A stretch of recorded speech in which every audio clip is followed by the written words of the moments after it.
and welcome to this week's YouTube video.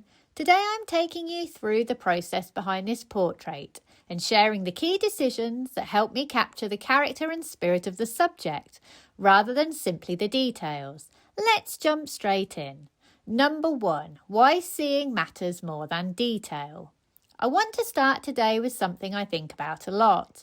What actually makes a painting feel alive? I see a lot of technically accomplished paintings that are beautifully rendered, every detail considered, every edge resolved, and yet something is missing. They don't have spirit. And I think the reason for that is quite simple. Those paintings were focused on the detail of the painting rather than the seeing. What do I mean by this? Copying what is in front of you accurately, piece by piece, detail by detail. Seeing is something different. It is about identifying what is actually interesting and true about your subject that is resonating with you and committing to that. When you focus too heavily on detail, you can lose sight of the bigger, more important things, the gesture, the personality, the feeling of the subject. This dog is a perfect example of what I mean. There is so much personality in this little face, so let's have a look at how I managed to capture that in my painting. Number 2, why Alla Prima helps you see rather than render. So why does Alla Prima help with this?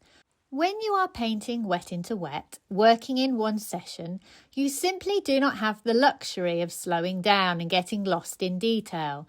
The painting moves faster, decisions have to be made quickly and committed to. This forces you to respond to the big true things about your subject rather than the small, less important things. You don't have time to carefully render every whisker. You have to ask yourself instead, what is the essential thing I need to capture here? What is the shape of this expression? What is the gesture of his head tilt? What is the feeling in this face? That question, what is essential, is exactly the question that captures personality and spirit. The small details can come later or sometimes not at all because often they were never the thing that made the subject compelling in the first place. Your first response to seeing this dog's tilted head and bright expression is usually more honest than your 50th response after hours of careful rendering.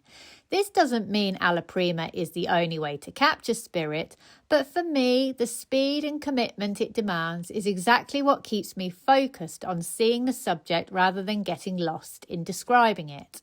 Number 3, setting up harmony, the neutral green background. The very first decision in this painting, before I'd even touched the dog, was the background. I chose a neutral background with a green hue as I wanted absolute harmony from the very first brushstroke because of the lighting effect of the dog itself. Here is a reference photo. You'll see I changed the background on this in Photoshop by painting over the photo. Procreate will work just as well. This is where Viridian came in again, and if you have watched my other videos, you will know I have become a real convert to this colour over the last few paintings. Viridian has a particular quality when mixed into a neutral. It pairs beautifully with alizarin crimson plus white to give these beautiful greys, and also works well as a subtle neutraliser in these oranges. My orange tan was mixed from transparent red oxide and yellow ochre light. Adding the Viridian gave me some really beautiful cool areas very easily. I also added the orange into my background in some areas, bringing my background into my dog and my dog into my background. Decide your colour harmony before you start, rather than discovering it as you go along. If your background and your subject are considered together from the very beginning, the whole painting feels unified in a way that it is very hard to achieve if you add the background as an afterthought. Number 4, directing the eye with light and highlight. The next decision was about light, and specifically where I placed my strongest highlight, because this is one of the most powerful tools you have for controlling where someone looks in a painting.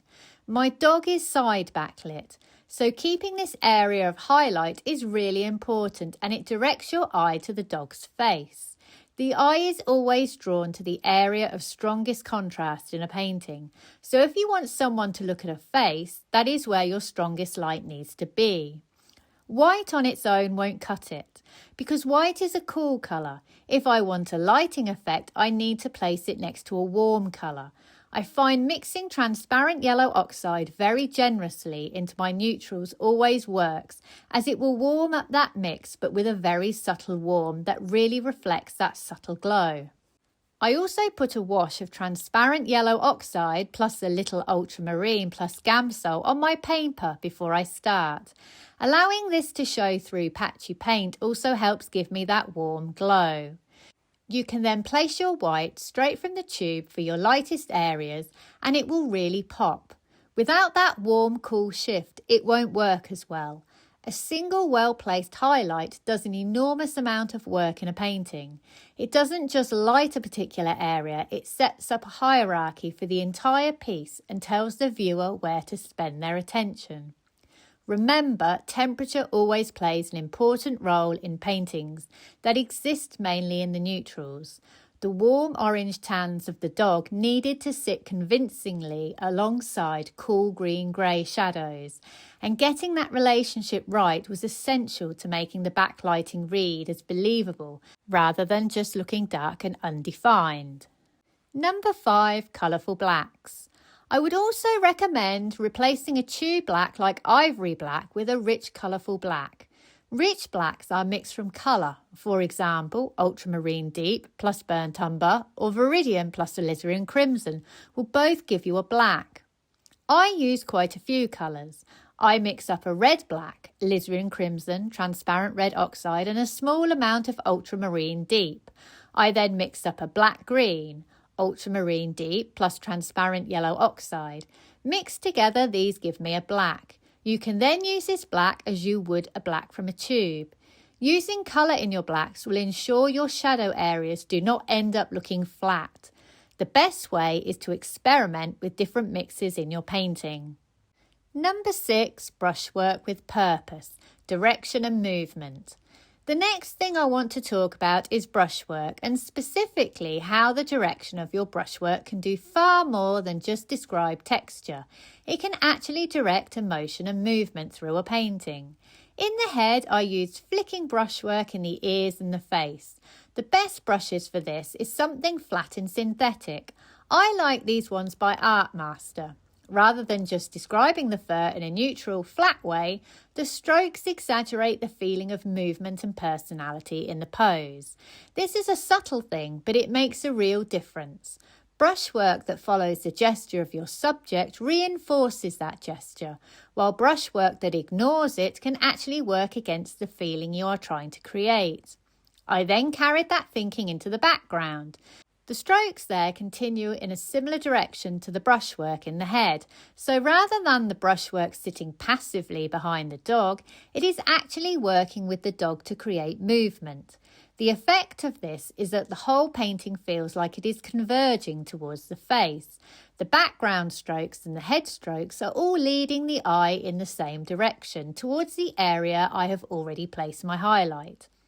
In this dog, every stroke is doing two jobs at once, describing the surface and reinforcing the personality and tilt of the head. That double purpose is part of what gives the painting its spirit.